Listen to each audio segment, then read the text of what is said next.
तो इस वीडियो की शुरुआत में चलिए मैं रासायनिक अपक्रियाओं का आपको रिवीजन करा देता हूं। तो देखिए सबसे पहले मैं बात करूंगा संश्लेषण अपक्रिया। अब आप कहेंगे सर हमने तो संश्लेषण अपक्रिया नाम से कोई अपक्रिया पढ़ी ही नहीं, क्योंकि आपने क्या पढ़ा था कि संयोजन क्रिया और आपने एक अपक्रिया और पढ़ी थी योगशील, जिसको योगात्मक अपक्रिया भी कहते थे हम, और इसी को हमने हाँ तो देखिए इसको बोलते थे हम एडिशन, अंग्रेजी में एडिशन रिएक्शन और कॉम्बिनेशन। अब आप कहेंगे कि संश्लेषण, जिसको अंग्रेजी में बोलते हैं सिंथेसिस, ये भी समानार्थक है, पर इन दोनों अपक्रियाओं में थोड़ा सा अंतर है। तो देखिए क्या अंतर है कि जब दो या दो से अधिक तत्व क्रिया करके, केवल तत्व ध्यान रखना, जब दो या दो से अधिक तत्व क्रिया करके किसी एक यौगिक का निर्माण करते हैं या एक उत्पाद का निर्माण करते हैं तो ऐसी अपक्रिया कहलाती है संश्लेषण अपक्रिया। और यदि दो या दो से अधिक तत्व हों या यौगिक हों, मतलब दोनों तत्व भी हो सकते हैं क्रिया करने वाले, कुछ तत्व और कुछ यौगिक हो सकते हैं, या सभी क्रियाकारक यौगिक भी हो सकते हैं, सब क्रिया करके क्या बनाएं, एक उत्पाद का निर्माण करें, तो वो अपक्रिया क्या कहलाएगी, योगशील अपक्रिया। अब मैं कुछ उदाहरण लिख देता हूं, जैसे N2 प्लस O2, ये दोनों क्रिया करके 2NO नाइट्रिक ऑक्साइड बनाते हैं। इसी तरह नाइट्रोजन और हाइड्रोजन के संश्लेषण से अमोनिया गैस का निर्माण होता है। तो देखिए यहाँ ये भी तत्व है, ये भी तत्व है, अर्थात दोनों क्रियाओं में जो क्रिया कारक हैं वो क्या है, तत्व, और एक यौगिक का निर्माण कर रहे हैं, अर्थात एक उत्पाद का निर्माण कर रहे हैं। तो ये क्या है, सिंथेसिस रिएक्शन, अर्थात संश्लेषण अपक्रिया है। और इसमें देखो ये भी हो सकता है, योगशील में क्रिया कारक कुछ भी हो सकते हैं, N2 प्लस 3H2, इस ये भी रिएक्शन हो सकती थी 2NH3, या ये भी रिएक्शन हो सकती थी Mg प्लस O2 2MgU। अब आप देख रहे हैं ये दोनों संश्लेषण अपक्रिया भी हैं और योगशील अपक्रिया भी है, ठीक है। अब हाँ जी, अब इसमें देखिए NH3 प्लस HCl NH4Cl। अब यहां देखें ये दोनों क्या हैं, यौगिक हैं, ये भी यौगिक है, और दोनों क्रिया कारक, अर्थात दोनों यौगिक क्रिया करके एक यौगिक का निर्माण कर रहे हैं, तो ये योगशील है। तो सीधी सी बात है, अब आपके दिमाग में आ गई होगी कि प्रत्येक संश्लेषण अपक्रिया, ध्यान से सुनना, प्रत्येक संश्लेषण अपक्रिया एक योगशील अपक्रिया होती है, लेकिन प्रत्येक योगशील अपक्रिया एक संश्लेषण अपक्रिया नहीं होती। अब मैं आपसे पूछूं, चलिए बताइए कि Mg प्लस N2 और इसमें बनेगा Mg3N2, तो ये कौन सी अपक्रिया है भाई, ये कौन सी अपक्रिया, देखिए क्रिया कारक को ध्यान से देखिए, Mg तत्व है और नाइट्रोजन भी क्या है, तत्व, तो दोनों तत्व हैं क्रिया कारक और एक उत्पाद का निर्माण हो रहा है। तो सीधी सी बात है ये कौन सी अपक्रिया है, संश्लेषण। अगर आपके ABCD जो टॉपिक होता है उसमें संश्लेषण है तो आप टिक किस पर करेंगे, संश्लेषण पर, और अगर संश्लेषण नहीं है योगशील है तब भी योगशील मानेंगे। लेकिन अगर विकल्पों में संश्लेषण और योगशील दोनों ही दिए गए हैं तब हम किसको टिक मानेंगे, संश्लेषण अपक्रिया को, ठीक है। अब देखिए संश्लेषण का जो रिवर्स होता है, उल्टा, वो होता है विश्लेषण। मैं बता देता हूं यही संश्लेषण का, तो विश्लेषण अपक्रिया सिंथेसिस का जो उल्टा होगा वो एनालिसिस, ठीक है। इसी तरह योगशील अपक्रिया का जो रिवर्स होता है वो होता है अपघटन अपक्रिया। आप ध्यान से सुनना, तो आप समझ में आई गई होगी आपके कि विश्लेषण अपक्रिया क्या होगी, ऐसी अपक्रिया जिसमें कोई उत्पाद अपने मूल तत्वों में विभक्त हो जाता है, ध्यान रखना, ऐसी अपक्रिया जिसमें कोई उत्पाद अपने मूल तत्वों में विभक्त हो जाता है, अर्थात बनने वाले दोनों उत्पाद कैसे होने चाहिए, तत्व होने चाहिए। और यहाँ अपघटन अपक्रिया में क्या होता है? ऐसी अपक्रिया जिसमें कोई उत्पाद, ऐसी अपक्रिया जिसमें कोई क्रियाकारक, मतलब एक जो यौगिक है वो अपघटित होकर अर्थात टूटकर दो या दो से अधिक तत्व या यौगिकों में विभक्त हो जाए। यहां कोई शर्त नहीं है कि बनने वाले जो उत्पाद हैं तत्व हो या यौगिक हो, लेकिन विश्लेषण में एक आवश्यक शर्त होगी, कौन सी? कि बनने वाले जो उत्पाद हैं वो तत्व ही होने चाहिए। जैसे आप ले लीजिए भाई, जैसे आप किसी को भी लिख दीजिए, ये 2NH3 है ना, और इससे N2 प्लस 3H2, तो ये यौगिक है और टूट गया तत्वों में। अब जैसे कैल्शियम कार्बोनेट का आप तापीय अपघटन करें तो CaO प्लस CO2, तो यहां देख रहे हैं आप ये यौगिक है और ये बनने वाले दोनों उत्पाद भी क्या हैं? यौगिक है। तो इसी तरह मैं यहां क्या कह सकता हूं कि प्रत्येक विश्लेषण अपक्रिया एक अपघटन अपक्रिया होती है। अपघटन अपक्रिया का दूसरा नाम वियोजन अपक्रिया भी है भाई, ध्यान रखना। इसी तरह योगशील, योगात्मक और इसको संयोजन अपक्रिया भी बोलते हैं। देखिए अपने आप, संयोजन माने जुड़ना, योग माने जुड़ना, योगात्मक जुड़ने वाली, ऐसे ही वियोजन अर्थात विभक्त होने वाली। पर यहां ये स्पेसिफिक है भाई, संश्लेषण और विश्लेषण। ठीक है, अब मैं अगली क्रिया पर चलता हूं।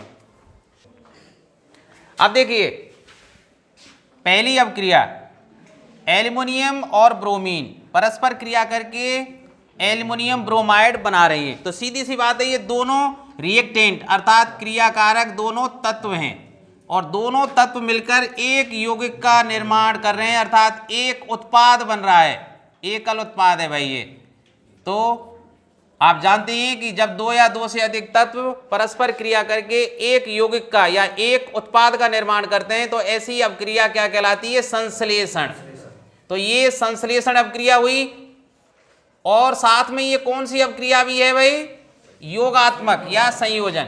योगात्मक कह सकते हैं, योगशील कह सकते हैं, जो भी नाम वहां मिले, मतलब एडिशन या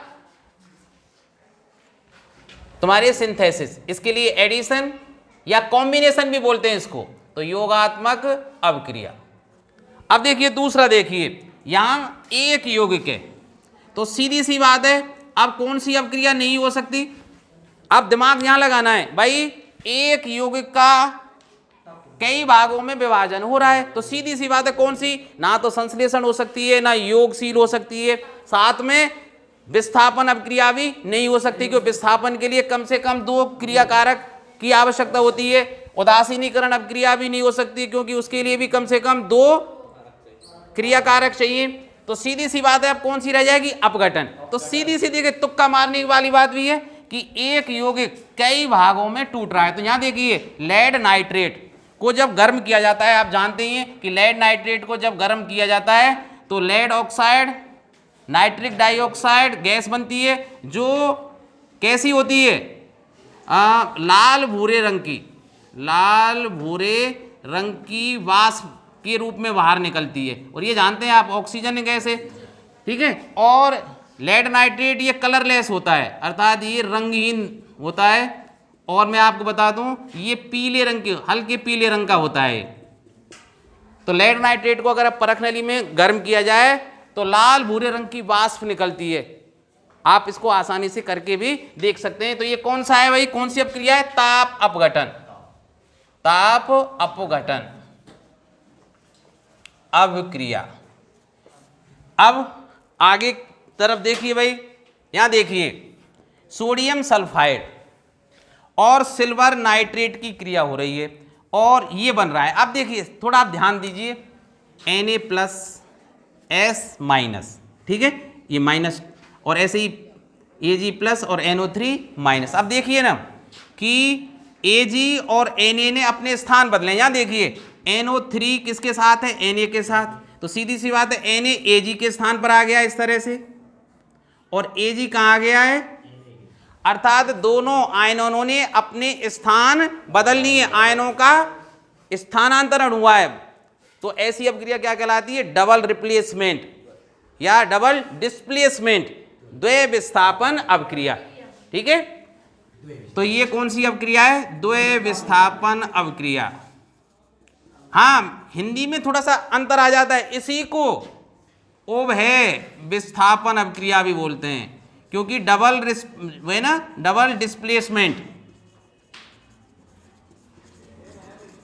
डिस्प्लेसमेंट इसकी हिंदी कहीं कहीं उभय विस्थापन। उभय का मतलब जैसे आपने पढ़े ना, उभयचर, ऐसे जंतु जो थल और जल दोनों जगह रह सकते हों, तो उभय का मतलब डबल। ठीक है, अब देखिए आगे आइए, P4 + 5O2 फास्फोरस पेंटा ऑक्साइड। ध्यान रखना, ऑक्सीजन के 5 इसलिए फास्फोरस पेंटा ऑक्साइड। तो फास्फोरस भी एक तत्व है, ऑक्सीजन आप जानते हैं तत्व है, इस और ये एकल उत्पाद बन रहा है, इसलिए कौन सी अवक्रिया? संश्लेषण अवक्रिया, क्योंकि क्रियाकारक क्या है? तत्व। संश्लेषण कहें, योगशील कहें, एक ही बात है ना। अगर विकल्प में दोनों दिए गए हैं तब आप किसको टिक करेंगे? संश्लेषण को। ये बात आपको ध्यान रखनी है। और अगर संश्लेषण नहीं दिया हुआ है विकल्प में तो आप टिक करेंगे योगशील को। अब यहां देखिए, सोडियम को ठंडे पानी से क्रिया कराई जाए। आप जानते हैं सोडियम बहुत ज्वलनशील है, इसका जो क्वथना जो जलांक है कहें वो बहुत कम होता है, अर्थात कमरे के टेम्परेचर पर ये जलने लग जाता है, इसलिए इसको कहाँ रखा जाता है? मिट्टी के तेल में। ध्यान रखना, ये बहुत ज्वलनशील धातु है।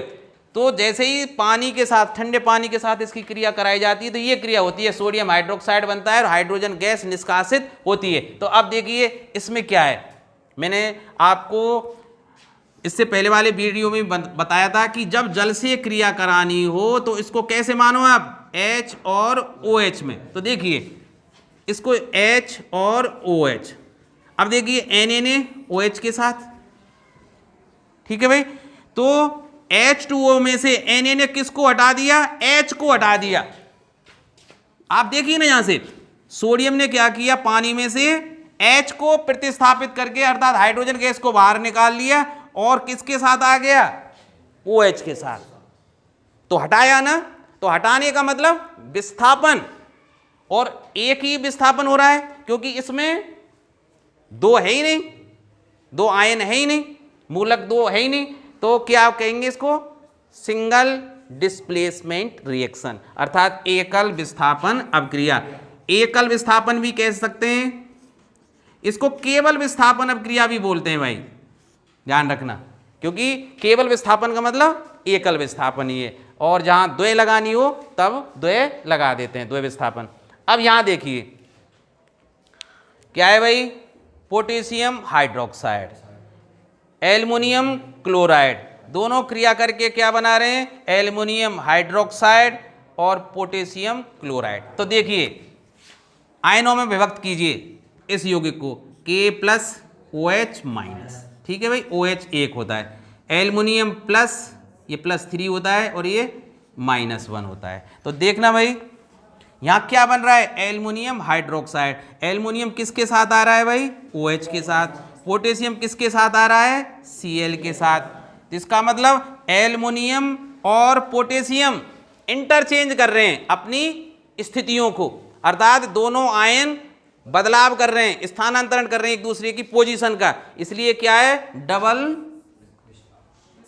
विस्थापना, द्वय विस्थापन अवक्रिया, डबल डिस्प्लेसमेंट, द्वय विस्थापन अवक्रिया।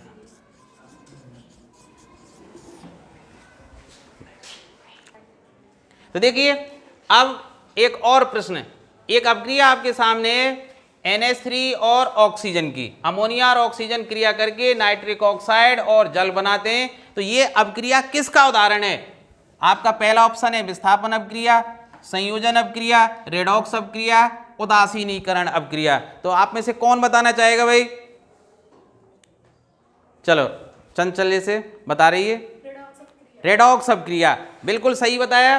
देखिए विस्थापन अवक्रिया और आप यूं देखिए कि क्या नहीं हो सकता। आप उदासीनीकरण अवक्रिया को देखिए भाई, ये दोनों क्रियाकारक अम्ल और क्षार नहीं है, इसलिए उदासीनीकरण अवक्रिया के आगे हम क्रॉस लगा सकते हैं, बिल्कुल क्रॉस। अब देखिए संयोजन अपक्रिया क्यों नहीं है, क्योंकि संयोजन में एक उत्पाद का निर्माण होता है और यहाँ उत्पाद कितने बन रहे हैं, 2, इसलिए संयोजन अपक्रिया नहीं हो सकती। इसलिए ऑप्शन हमारा क्या रह जाएगा, विस्थापन अपक्रिया और रेडॉक्स अपक्रिया। अब देखिए रेडॉक्स अपक्रिया में क्या देखते हैं, अर्थात ऐसी अपक्रिया जिसमें ऑक्सीकरण और अपचयन की क्रिया साथ साथ होती है। तो देखिए NH3, N के साथ यहाँ H है और यहां ऑक्सीजन, अर्थात N से हाइड्रोजन निकल गई और ऑक्सीजन जुड़ गई, तो इसका मतलब इसका तो क्या हो रहा है, ऑक्सीकरण। NH3 का तो इस क्रिया में क्या हो रहा है, ऑक्सीकरण हो रहा है। और सीधी सी बात है O के साथ क्या जुड़ रहा है, हाइड्रोजन जुड़ रहा है, तो सीधी सी बात है ऑक्सीजन का क्या हो रहा है, अपचयन। तो इसका तो ऑक्सीकरण और इसका एक साथ हो रहा है अपचयन, इसलिए ये अपक्रिया होगी रेडॉक्स अपक्रिया। अब देखिए दूसरा प्रश्न हम देखते हैं, सोडियम हाइड्रोक्साइड और सल्फ्यूरिक अम्ल क्रिया करके सोडियम सल्फेट और जल बना रहे हैं, तो यह अपक्रिया प्रदर्शित करती है। अब आपके साथ ऑप्शन है 4, संश्लेषण, विश्लेषण, विस्थापन और उदासीनीकरण।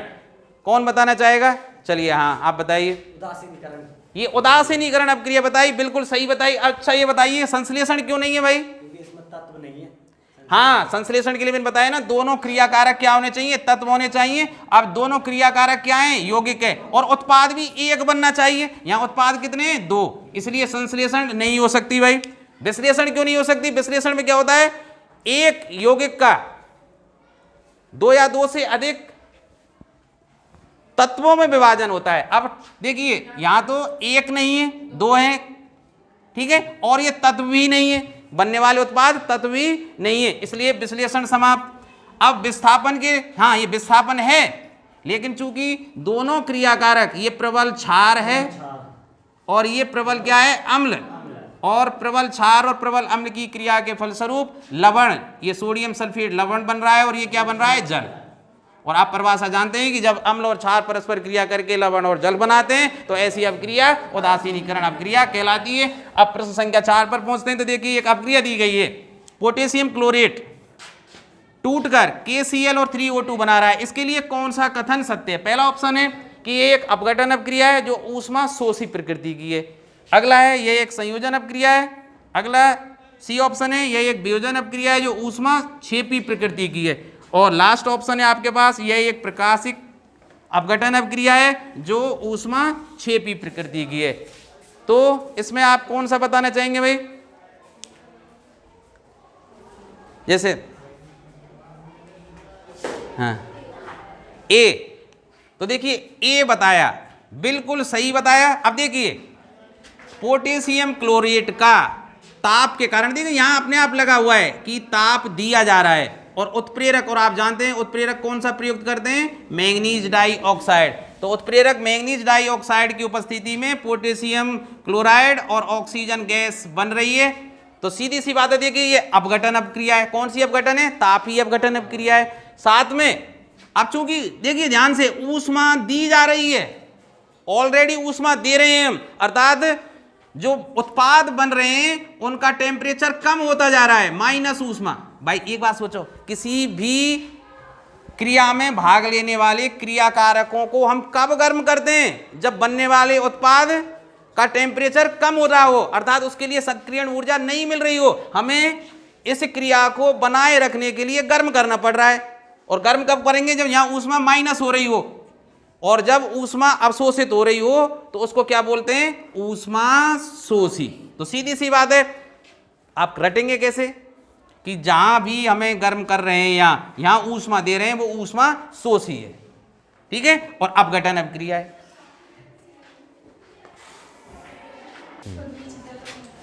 अब देखिए भाई 5वां प्रश्न, which of the following statement about the given reaction are correct, अर्थात नीचे एक अपक्रिया दी गई है, इसके संबंध में कौन कौन से कथन सत्य हैं आपको ये बताना है। तो देखिए आयरन अर्थात लोहा क्रिया कर रहा है जल से, और फेरिक ऑक्साइड और हाइड्रोजन गैस बन रही है। तो देखिए अब इसमें पहला ऑप्शन क्या है ये कि iron metal is getting oxidise, अर्थात लोह धातु जो Fe है उसका ऑक्सीकरण हो रहा है। वाटर इज गेटिंग रिड्यूस्ड, अर्थात पानी का अपचयन हो रहा है। आपको बताना है क्या ये सही है। थर्ड ऑप्शन है water is acting as reducing agent, अर्थात पानी अपचायक के रूप में व्यवहार कर रहा है। ये वाटर।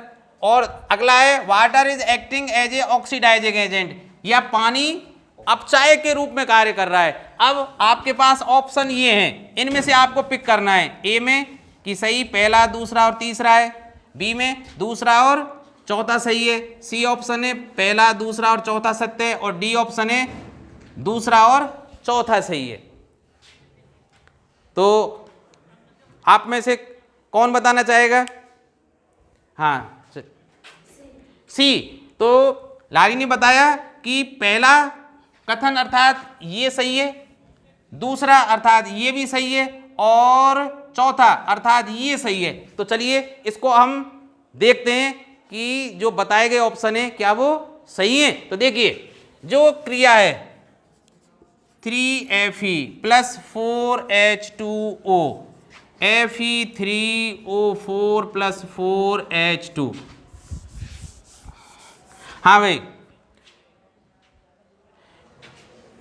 अब इसमें देखिए कि लोहे के साथ क्या जुड़ रहा है? ऑक्सीजन जुड़ रही है। तो जिसके साथ ऑक्सीजन जुड़े Fe किस में कन्वर्ट हो रहा है? Fe3O4 में। अतः Fe का क्या हो रहा है? ऑक्सीकरण। Fe का तो क्या हो गया? ऑक्सीकरण। अब देखिए जल से ऑक्सीजन निकल रही है और केवल हाइड्रोजन बच रही है, इसलिए जल का क्या हो रहा है? अपचयन। ठीक है। अब ये बात भी हम जानते हैं कि Fe का ऑक्सीकरण किसके कारण हो रहा है? पानी के कारण। तो पानी किसके रूप में कार्य करेगा? ऑक्सीकारक के रूप में। पानी क्या है? ऑक्सीकारक। और लोहा क्या है? अपचायक। ठीक है, ध्यान रखना, जिसका ऑक्सीकरण होता है वो अपचायक के रूप में कार्य करता है, और जिसका अपचयन होता है वो दूसरे क्रियाकारक के लिए ऑक्सीकारक का कार्य करता है। अब देखिए पहला, iron metal is getting oxidise, लोह धातु का ऑक्सीकरण हो रहा है। बिल्कुल सही है, लोह धातु का क्या हो रहा है? ऑक्सीकरण। तो सही है ये बात। अगला ऑप्शन क्या है? वाटर इज गेटिंग रिड्यूस्ड, अर्थात पानी का अपचयन हो रहा है, ये भी बात सही है। तो बिल्कुल सही बताया है लाली ने। अब अगला है water is acting as reducing agent, अर्थात पानी अपचायक के रूप में कार्य कर रहा है, ये गलत है। पानी ऑक्सीकारक के रूप में कार्य कर रहा है, इसलिए ऑप्शन गलत। और ये क्या है? Water is acting as oxidising agent, अर्थात पानी ऑक्सीकारक के रूप में कार्य कर रहा है, बिल्कुल सही है। तो ऑप्शन कौन कौन से सही है? 1, 2 और 4, मतलब फर्स्ट, सेकंड और फोर्थ, और फर्स्ट, सेकंड और फोर्थ किसमें? ऑप्शन सी में। अगला देखिए कि MnO2 plus 4HCl, MnCl2 plus 2H2O plus Cl2, इस अपक्रिया में किस पदार्थ का ऑक्सीकरण हुआ है? तो अब देखिए ऑक्सीकरण के लिए वही विधि अपनाएंगे कि देखिए यहाँ देखिए यहाँ MnO2 है और इधर देखिए MnCl2, अर्थात मैंगनीज डाइऑक्साइड से ऑक्सीजन निकल गई, ऑक्सीजन का निकलना अपचयन। तो कैसे लिखेंगे भाई? MnO2 का MnCl2 में अपचयन हो रहा है, यही बात है ना भाई। दूसरा देखिए HCl से हाइड्रोजन निकलकर क्या बन रही है? क्लोरीन। तो क्या लिखेंगे कि HCl का क्लोरीन में ऑक्सीकरण, हाइड्रोजन का निकलना क्या कहलाता है? ऑक्सीकरण। तो अब पूछ क्या रहा है भाई? इस अपक्रिया में किस पदार्थ का ऑक्सीकरण हुआ है? किस पदार्थ का ऑक्सीकरण हुआ है? HCl का। तो हमारा आंसर क्या होगा? HCl। तो HCl को आप पिक करके लगा देंगे। अब तो देखिए 7वां प्रश्न है, निम्न समीकरण में पानी है C+H2O, ये समीकरण दिया हुआ है। इसमें आपको ऑप्शन है ऑक्सीकारक है, अपचायक के रूप में कार्य कर रहा है, या ऑक्सीकारक और अपचायक दोनों ही है, या इनमें से कोई नहीं। तो देखिए समीकरण हमारा क्या है कि C+H2O, और मैंने बताया था H2O को कैसे लिख लेते हैं? H और OH करके। तो देखिए यहाँ क्या बन रहा है? CO के साथ आ रही है, और H2O में से ऑक्सीजन निकल के C के साथ आ रही है और H2 बन रहा है। तो देखिए ऑटोमेटिक H2O का क्या हो रहा है? अब देखिए कार्बन का तो क्या हो गया? ऑक्सीजन जुड़ रहा है, इसलिए कार्बन का कार्बन मोनोऑक्साइड में ऑक्सीकरण। तो अब देखो इसमें गलती मत कर जाना, ऑक्सीकरण किसका हो रहा है? कार्बन का। किस में हो रहा है? Carbon monoxide. ठीक है, पानी का H2O का क्या हो रहा है? अपचयन। सीधी सी बात है, एक का ऑक्सीकरण हो रहा है तो दूसरे का क्या होगा? अपचयन। वैसे भी क्या है, हाइड्रोजन से ऑक्सीजन निकल के जा रही है और ऑक्सीजन का निकलना क्या कहलाता है? अपचयन। तो देखिए ये अपचयन हो रहा है। अब हम जानते हैं जिसका ऑक्सीकरण होता है वो क्या होता है? अपचायक के रूप में, क्योंकि इसके कारण ही दूसरे पदार्थ का क्या होता है? अपचयन। तो इसलिए ये क्या है? अपचायक। और जिसका अपचयन होता है वो क्या होता है? ऑक्सीकारक। क्यों? इसका अपचयन नहीं होता तो इसका ऑक्सीकरण भी नहीं होता, इसलिए ये क्या कहलाएगा? ऑक्सीकारक। तो H2O क्या है? ऑक्सीकारक। तो ऑप्शन ए सही हो जाएगा। अब आगे देखिए, अपचायक वह पदार्थ है, इलेक्ट्रॉन लेता है, प्रोटॉन लेता है, इलेक्ट्रॉन देता है, प्रोटॉन देता है। ध्यान रखना, संयोजकता का इलेक्ट्रॉनिक सिद्धांत इलेक्ट्रॉनों के आदान प्रदान पर है। ठीक है, इसलिए प्रोटॉन वाली बात तो ऑटोमेटिक ही गलत हो जाती है। इसलिए प्रोटॉन देता है कैंसिल, प्रोटॉन लेता है कैंसिल। तो सीधी सी बात है, मैंने बताया था ना कि संयोजकता का इलेक्ट्रॉन सिद्धांत क्या कहता है कि जब दो या दो से अधिक पदार्थ परस्पर क्रिया करते हैं तो वो इलेक्ट्रॉनों को त्याग कर, इलेक्ट्रॉनों को ग्रहण करके या इलेक्ट्रॉनों का परस्पर साझा करके अपना अष्टक पूरा करना चाहते हैं। और इस अष्टक पूरा करने की प्रक्रिया में जो पदार्थ इलेक्ट्रॉन त्यागता है, इलेक्ट्रॉन त्यागने वाले का क्या होता है? जैसे ए कोई पदार्थ है, ये इलेक्ट्रॉन त्यागेगा तो A+।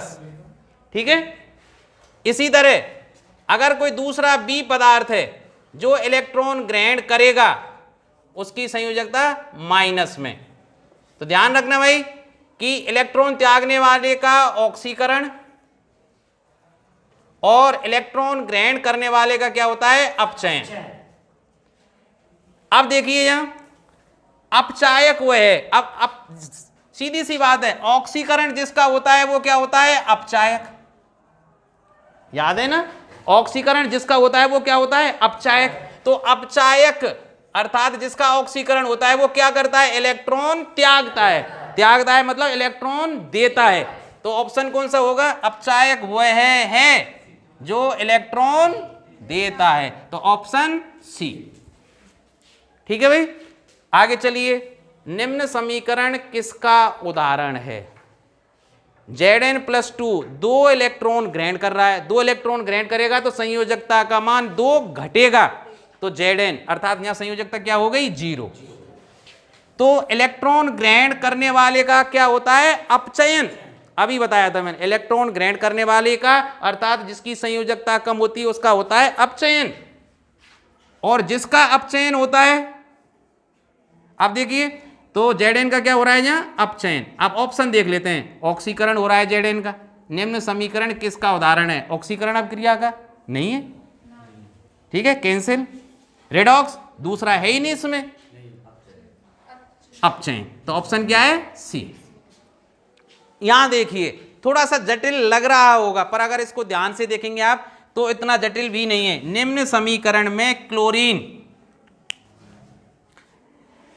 देखिए समीकरण को ध्यान से देखिए, क्लोरीन की हाइड्रोक्सिल आयन से क्रिया हो रही है और Cl- और ClO3 और पानी बन रहा है। तो ऑप्शन में ए क्या है? ऑक्सीकृत होती है क्लोरीन। क्लोरीन का अपचयन होता है। क्लोरीन का ऑक्सीकरण और अपचयन दोनों ही होता है, या ना क्लोरीन ऑक्सीकृत हो रही है और ना अपचयित हो रही है। तो देखिए ध्यान से, क्लोरीन को ध्यान से देखिए, क्लोरीन को पकड़िए यहां से, यहां क्लोरीन अकेली है ना भाई। अब इधर को देखिए, क्लोरीन में क्या परिवर्तन आ रहा है? क्लोरीन की संयोजकता यहां तो 0 है ना। मैंने बताया था जब कोई भी तत्व या परमाणु अकेला होता है तो उसकी संयोजकता हम 0 मान के चलते हैं। तो ये 0 है, यहाँ क्लोरीन की संयोजकता कम हो रही है। कम कब होती है? जब इलेक्ट्रॉन ग्रहण करते हैं। तो इसका मतलब क्लोरीन ने एक बार तो इलेक्ट्रॉन ग्रहण किया है, तो एक बार तो क्या हो रहा है? अपचयन। तो इसका मतलब एक बार तो अपचयन हो ही रहा है। और यहां देखना भाई, क्लोरीन ऑक्सीजन के साथ भी मिल रही है, ऑक्सीजन के साथ भी मिल रही है, अर्थात ऑक्सीजन जुड़ रही है तो क्लोरीन का क्या हो रहा है? ऑक्सीकरण भी हो रहा है। तो ये अभिक्रिया अपने आप में अनूठी है जो पेपर सेटर ने बना के रख दी है। आपकी ज्ञान के लिए देखिए यहाँ माइनस संयोजकता बढ़ी। माइनस संयोजकता कब बढ़ती है? जब कोई आयन इलेक्ट्रॉन ग्रहण करता है, अर्थात कोई परमाणु इलेक्ट्रॉन ग्रहण करता है और इलेक्ट्रॉन ग्रहण करने वाले का अपचयन होता है। तो इसके आधार, इन दोनों के आधार पर तो हो गया क्लोरीन का अपचयन। पर यहाँ देखिए क्लोरीन की, यहाँ देखिए यहाँ क्लोरीन के साथ क्या जुड़ रही है? ऑक्सीजन, और ऑक्सीजन का संयोग होना ऑक्सीकरण। इसका मतलब इसके हिसाब से क्लोरीन का क्या हो रहा है? ऑक्सीकरण। तो इस अपक्रिया में क्लोरीन न केवल ऑक्सीकृत हो रही है बल्कि साथ में अपचयित भी हो रही है, इसलिए ऑप्शन सी इज करेक्ट। अब देखिए 11वां प्रश्न, Fe+2 बदल रहा है Fe+3 में। अब आप कहेंगे सर इसमें कुछ लिखा हुआ है, बिल्कुल लिखा हुआ है। जैसे कोई तत्व है मेरे पास A, तो देखिए इसकी जो परमाणु क्रमांक होता है उसको लिख देते हैं यहाँ। जैसे लोहा है तो लोहा Fe का जो परमाणु क्रमांक होता है 26, अर्थात किसी तत्व के नाभिक में उपस्थित प्रोटॉनों की संख्या। और हम जानते हैं जितने प्रोटॉन होते हैं उतने ही उसके नाभिक के चारों ओर इलेक्ट्रॉन होते हैं कुल कक्षाओं में। तो इलेक्ट्रॉनों या प्रोटॉनों की संख्या कितनी है? 26, और इसकी द्रव्यमान संख्या क्या है? 56। तो देखिए कभी कभी ऐसे लिखते हैं, कभी कभी ऐसे भी लिख देते हैं कि Fe द्रव्यमान संख्या को यहाँ लिख देते हैं और परमाणु क्रमांक को यहाँ लिख देते हैं। तो कंफ्यूज होने की आवश्यकता नहीं है, ये केवल क्या है? द्रव्यमान संख्या, 56 द्रव्यमान संख्या है और ये क्या है? परमाणु क्रमांक है। तो इससे कंफ्यूजन की कोई जरूरत नहीं है। केवल आपको यहां देखना है कि Fe+2 से Fe+3 में कन्वर्ट हो रहा है, अर्थात संयोजकता का मान कब बढ़ता है? इलेक्ट्रॉन त्याग करने वाले का। वैसे भी देखिए जब ऋणावेश जाएगा तभी तो धनावेश बढ़ेगा, ऐसे ही है ना। तो Fe+2 ने एक इलेक्ट्रॉन त्यागा होगा और तब जाके क्या बना है? Fe+3, अर्थात इलेक्ट्रॉन त्यागने वाले का क्या होता है? ऑक्सीकरण। ऐसे ही है ना। संयोजकता का इलेक्ट्रॉनिक सिद्धांत क्या कहता है कि जो पदार्थ इलेक्ट्रॉन त्यागता है उसका क्या होता है? ऑक्सीकरण। तो आप देखिए यह प्रक्रिया किसकी है? अपचयन की, गलत, ऑक्सीकरण की, है ना। आयनन और नाभ की अपक्रिया है ही नहीं, ठीक है भाई। तो ऑप्शन बी आ जाएगा। अब देखिए निम्न में कौन सी ऑक्सीकरण अपचयन अपक्रिया नहीं है, आपको देखना है। अब देखिए H2+Cl2, H2 का जुड़ना क्या कहलाता है?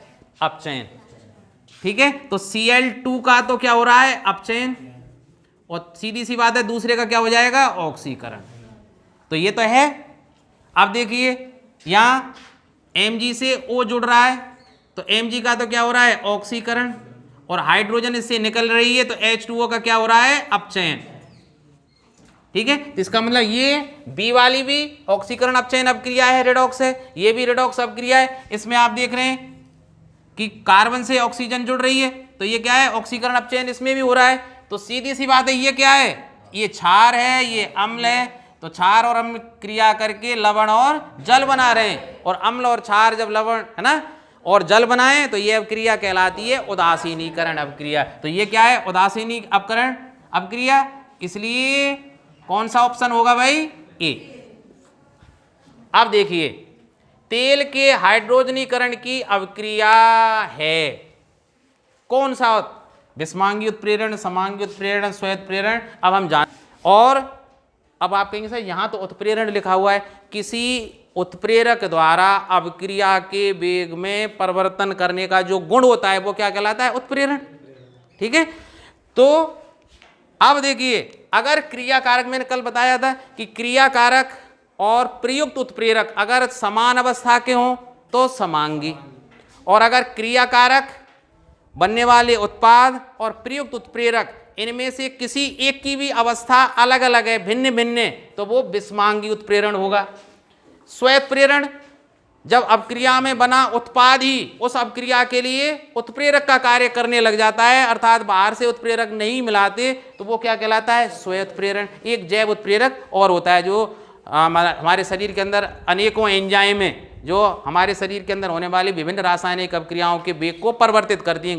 देखो ध्यान रखना, इस प्रश्न को भी पूछ लेता है कि उत्प्रेरक खाली लाइन छोड़ दी और अपक्रिया के वेग को बढ़ाता है, अपक्रिया के वेग को कम करता है, अपक्रिया के वेग को परिवर्तित करता है। तो ऑप्शन कौन सा आएगा? सी।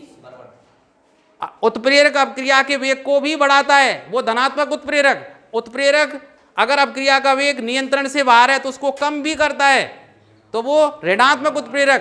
तो सही ऑप्शन क्या लिखेंगे?